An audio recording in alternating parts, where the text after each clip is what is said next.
Another beautiful morning here in VOS Studios. This is Dawn on VOS TV. My name is Dan Nessie Ismeka, and we are having newspaper reviews as usual this morning. With me in the studio is Shuyi Ayodele of the Nigerian Tribune. Good morning and welcome. Good morning, Dan. It's good to have you again. Same here. Now, we're looking at two national dailies this morning, the Nigerian Tribune and the Punch. And as usual, we're starting off with the Nigerian Tribune this morning. Now, the screamer we have, Niger governor raises alarm, says Boko Haram 2 hours drive from Abuja, hoist flag in Niger State. Getting really close to the capital of the country. The Federal Capital Territory seems they are even more daring than before. I think they are in Kaure now, according to the Kaure, government. And he said Kaure is 2 hours drive to Abuja. But that's expected. When you allow a crisis of this magnitude, like Boko Haram, to fester for this long, you know very soon it will get to consume everybody. Yes. And it will be a beautiful thing. To be a beautiful thing. If it gets to Abuja, maybe probably at that time they will know that nowhere is safe. Because I don't understand how they be comfortable all this while, sitting down in Abuja, while all other parts of the countries are boiling. So they feel safe there. Now these guys are 2 hours closer to that place. Probably this time around we are going to get a solution to this thing. It's an embarrassment. Look at what they did in that village. Chased away the men, seized their wives, allocated or apportioned them to Boko Haram and then claiming a territory. And that is just 2 hours drive from Abuja. Good, fantastic. Since we don't want to do anything about it, let them take the battle. By the time they are attacking Asoro, they are attacking the legislative chamber, they are attacking every other place. Then we will sit down an explanation and we will know that there's a big problem that we have that needs to be attended to. It's a shame. Shame on us as a country. Shame on those who are saddled with the responsibilities of protecting lives and property in this country. Shame on those who call themselves leaders. That this kind of a thing can continue. Look, get this thing right down.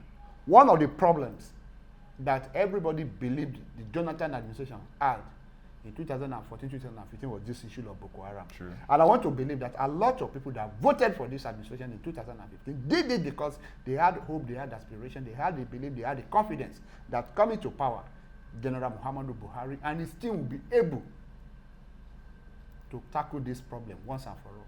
But 6 years down the line, every day these guys are getting bolder. Every day they keep on doing better than what they did, or worse than what they did in 2014. And now we are seated. Now they are 2 hours away from the seat of power. Let's see what they do. But wouldn't it be sad if we get to see a repeat of what happened previously at the Louis Edet House and also at the Nyanya bus stop where we had bomb blasts? Let me tell you something. And I'm saying this with every sense of sincerity. The Nyanya bomb blast and the rest that happened that time, I believe that they were stage managed. That's my thinking.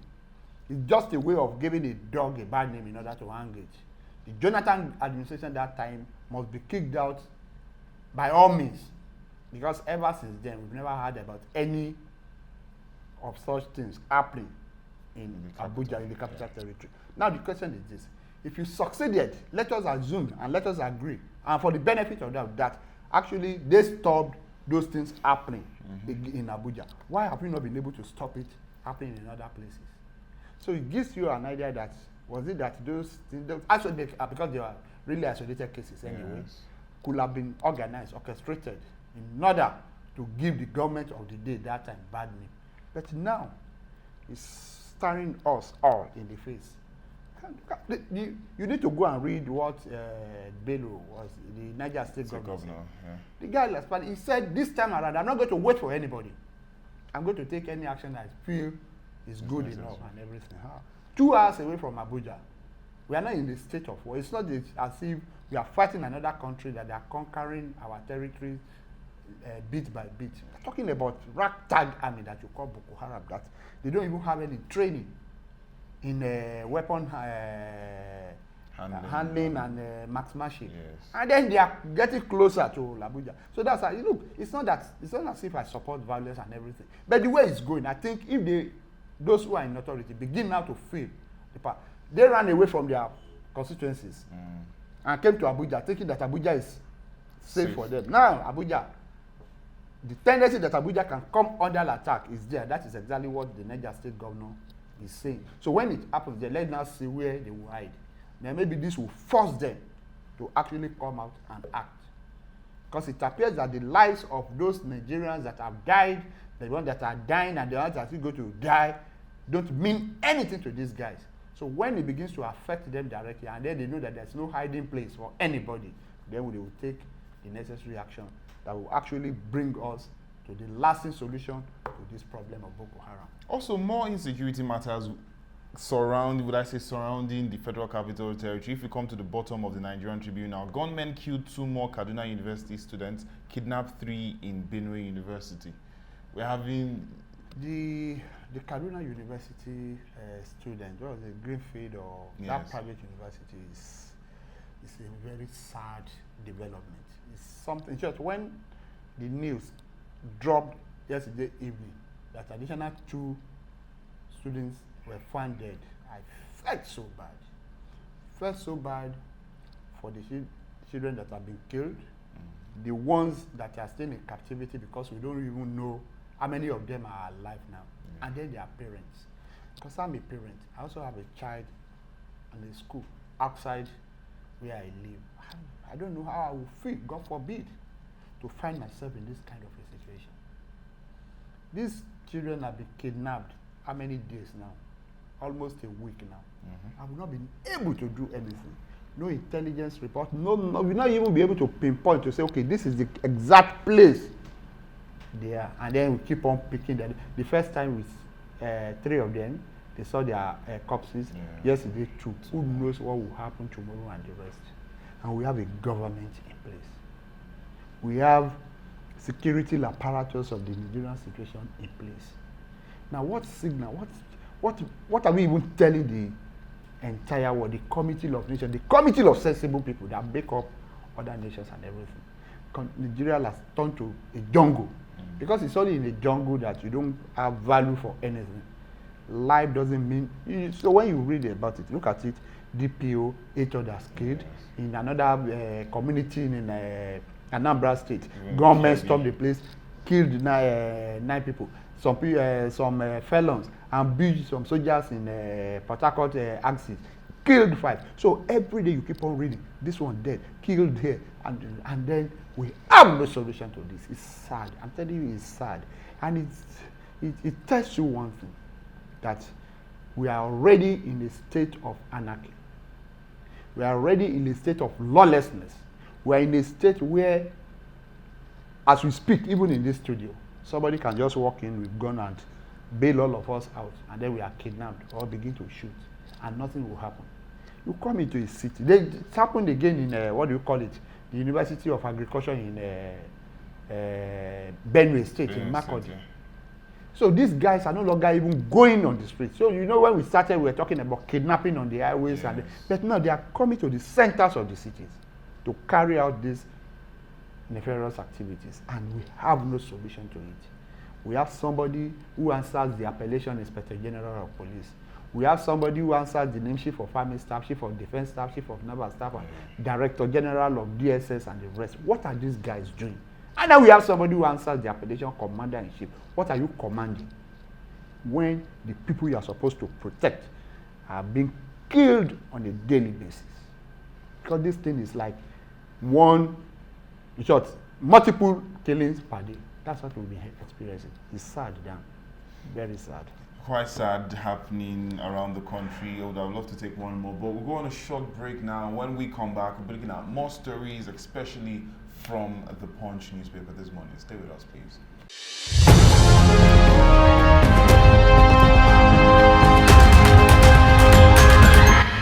Welcome back. It's still done on VOS TV. My name is Dan Nessie.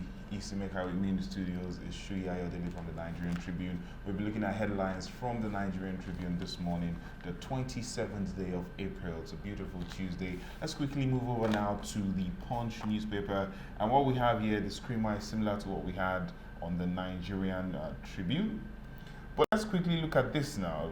At the bottom pages of the Punch, rather, Obiano declares curfew as clashes claim 19 lives in Anambra. And if we have to juxtapose that quickly, we look at this on the bottom left. Gunmen attack Imo Police Command again, 6 feared dead. Details of these on pages 9 and 10 of the Punch newspaper, still on insecurity within the southeast. Yeah, the southeast, Obiano's action of declaring curfew and everything, for me, is coming rather too late.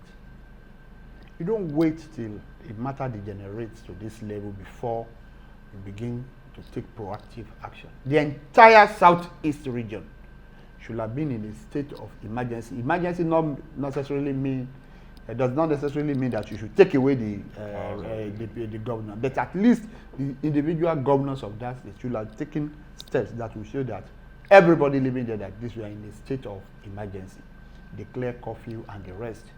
In Imo State, this gunmen and the Okigwe area command that was attacked and everything, it was late in the evening that the public relations officer for the police command in Imo State dropped that message on some of the journalists' WhatsApp, and we got to ask me, when you are talking about police formation, after the police command headquarters, the next stronghold that you can get is an area command. So if these guys are attacking area command, divisional police officers, it means that nobody in that state, in that axis, is safe.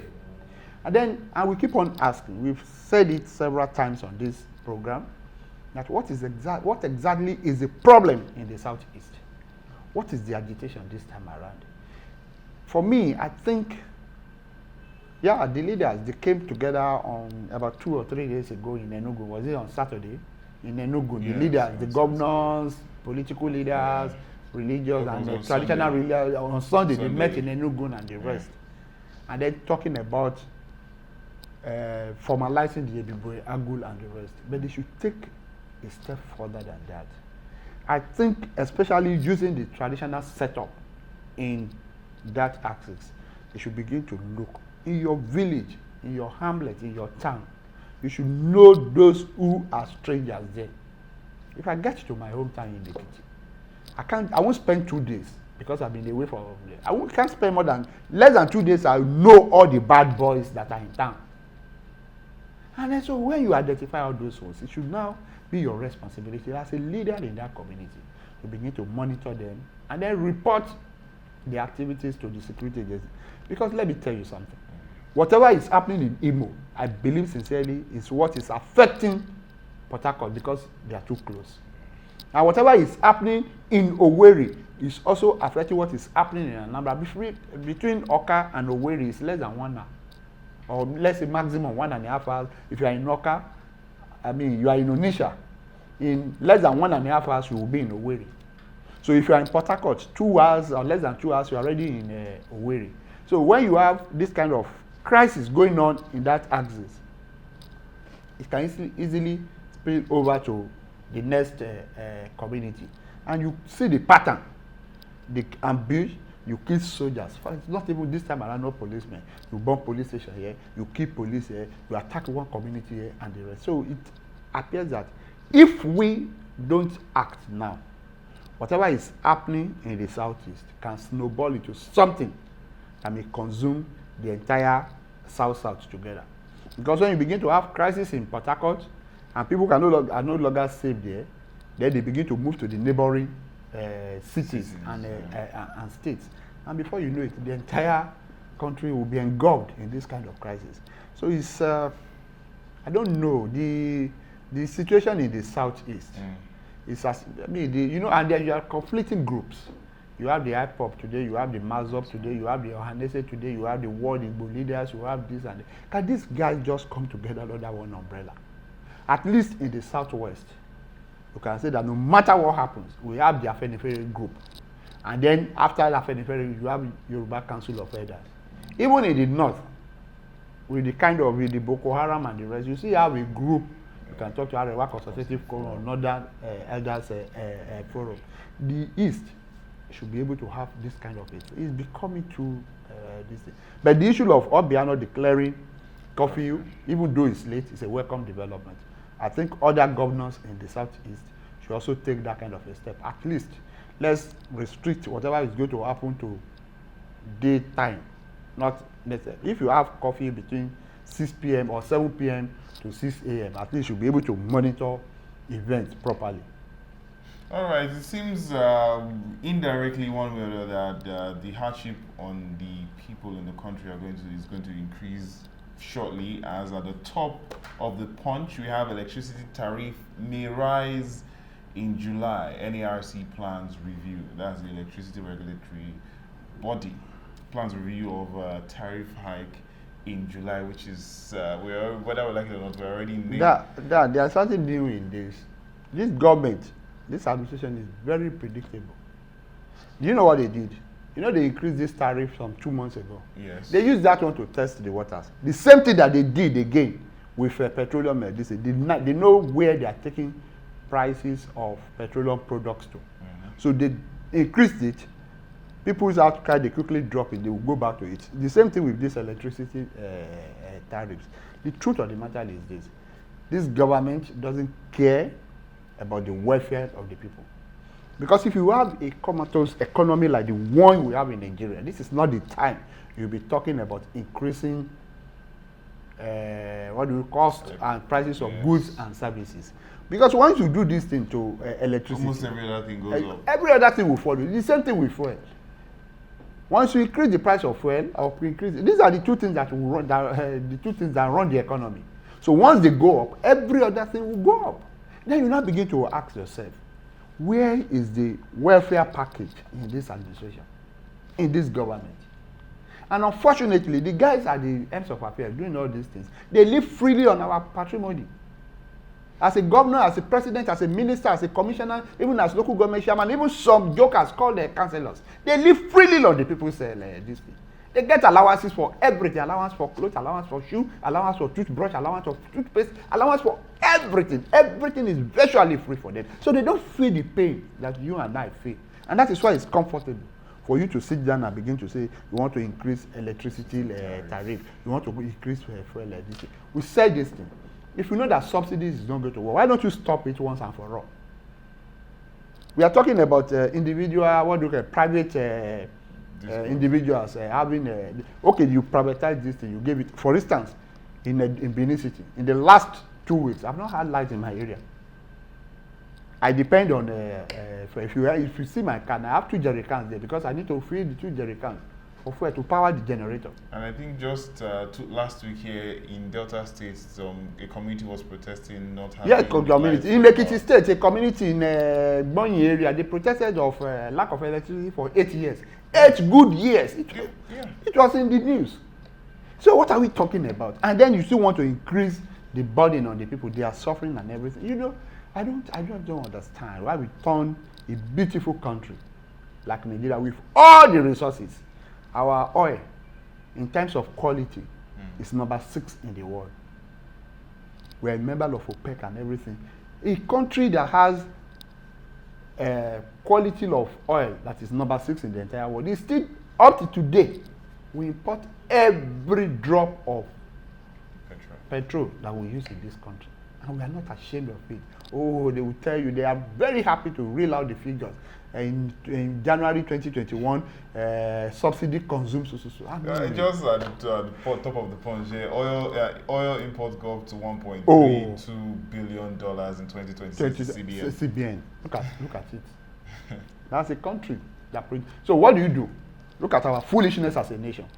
We get the crude oil, we load everything into barges, ship them abroad, they refine it, and then come and sell the refined product to us. Then they will now, those countries will now add their cost of transportation, cost of refining, and everything. And then we now get to the common man on the street to bear the burden. Assuming that the 4 refineries that this government made were dead, completely dead. 6 years is not enough to build one single refinery. Why should you take your product, raw materials, to somebody to go and prepare for you, and then you now use your own money to go and buy it from that person? Does it make any sense? That's the situation and things on ground right now, and that's the size of our package for newspaper review this morning on Dawn on VOS TV. It's been an interesting conversation with Shuyi Ayodele as always. Until tomorrow, it's going to be another one. We looked at the Nigerian Tribune and the Punch newspapers. If you're interested, go ahead, get yourself a copy of the National Daily and read more, because knowledge, they say, is power. My name is Dan Nessie Isimeka. Thank you for joining us. Good morning.